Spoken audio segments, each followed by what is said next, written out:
ಹರೇ ಕೃಷ್ಣ. ಶ್ರೀಮದ್ ಭಗವದ್ಗೀತಾ 8ನೇ ಅಧ್ಯಾಯ ಅಕ್ಷರ ಬ್ರಹ್ಮಯೋಗ ಶ್ಲೋಕ 28. ವೇದೇಶು ಯಜ್ಞೇಶು ತಪಸ್ಸು ಚೈವ ದಾನೇಶು ಯತ್ಪುಣ್ಯಂ ಫಲಂ ಪ್ರದಿಷ್ಟಂ ಅತ್ಯೇತಿ ತತ್ಸರ್ವಮಿದಂ ವಿದಿತ್ವಾ ಯೋಗಿ ಪರಂ ಸ್ಥಾನಮುಪೈತಿ ಚಾದ್ಯಂ. ಈ ಅಧ್ಯಾಯದಲ್ಲಿ ಹೇಳಿರುವ 7 ಪ್ರಶ್ನೆಗಳು, ಉತ್ತರಗಳು ಹಾಗೂ ಗಂತವ್ಯ ಸ್ಥಾನಗಳು ಇವನ್ನು ಸರಿಯಾಗಿ ತಿಳಿದುಕೊಂಡಲ್ಲಿ ಯೋಗಿ ಆದವನು ವೇದಾಧ್ಯಯನ, ಯಜ್ಞಾಚರಣೆ, ತಪವನ್ನು ಕೈಗೊಳ್ಳುವಿಕೆ, ದಾನ ಕ್ರಿಯೆಗಳು ಇವನ್ನು ಮಾಡುವುದರಿಂದ ಪಡೆಯುವ ಪುಣ್ಯ ಕರ್ಮ ಫಲಗಳನ್ನು ಮೀರಿದ ಫಲಗಳನ್ನು ಪಡೆದು ಆತನು ಅತಿ ದುರ್ಲಭವಾದ ಮತ್ತು ಅತ್ಯಂತ ಅಮೂಲ್ಯವಾದ ಪರಮ ಪದವನ್ನು, ಮೋಕ್ಷವನ್ನು ಪಡೆಯುತ್ತಾನೆ. ವೇದವನ್ನು ಓದಿದರೆ, ಯಜ್ಞಗಳನ್ನು ಮಾಡಿದರೆ, ತಪಗಳನ್ನು ಆಚರಿಸಿದರೆ, ದಾನಗಳನ್ನು ಮಾಡಿದರೆ ಏನು ಪುಣ್ಯ ಹೇಳಲಾಗಿದೆಯೋ ಅದನ್ನೆಲ್ಲವನ್ನು ಮೀರಿ ನಿಲ್ಲುತ್ತಾನೆ. ಇದನ್ನು ಬಲ್ಲಂತಹ ಸಾಧಕನು ಎಲ್ಲಕ್ಕೂ ಮೊದಲ ಹಿರಿಯ ತಾಣವನ್ನು ಸೇರುತ್ತಾನೆ. ಉಪಸಂಹಾರವನ್ನು ಮಾಡುತ್ತಾ ಕೃಷ್ಣ ಹೇಳ್ತಾನೆ, ಎಲ್ಲಕ್ಕಿಂತ ಮಿಗಿಲಾದ ತಿಳಿವು ಅಂದರೆ ಈ ಅಂತ್ಯಕಾಲದ ಅರಿವು ಎಂದು.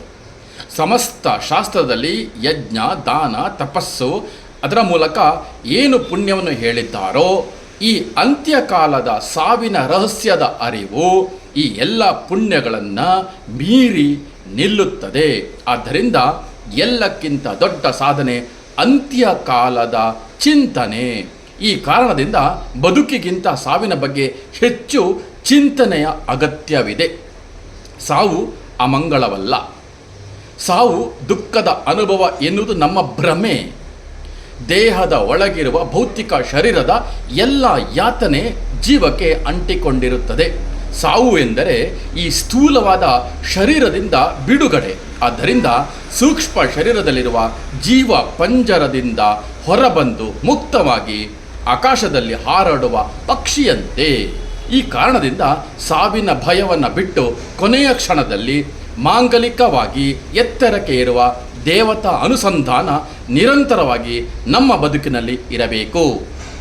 ಇತಿ ಶ್ರೀಮದ್ ಭಗವದ್ಗೀತಾ ಉಪನಿಷತ್ಸು ಬ್ರಹ್ಮವಿದ್ಯಾಯಾಂ ಯೋಗಶಾಸ್ತ್ರೇ ಶ್ರೀಕೃಷ್ಣಾರ್ಜುನ ಸಂವಾದೆ ಅಕ್ಷರ ಬ್ರಹ್ಮ ಯೋಗ ನಾಮಃ ಅಷ್ಟಮೋಧ್ಯಾಯ.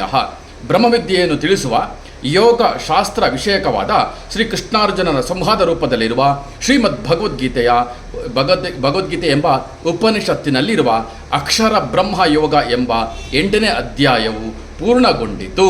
ಹರೇ ಕೃಷ್ಣ.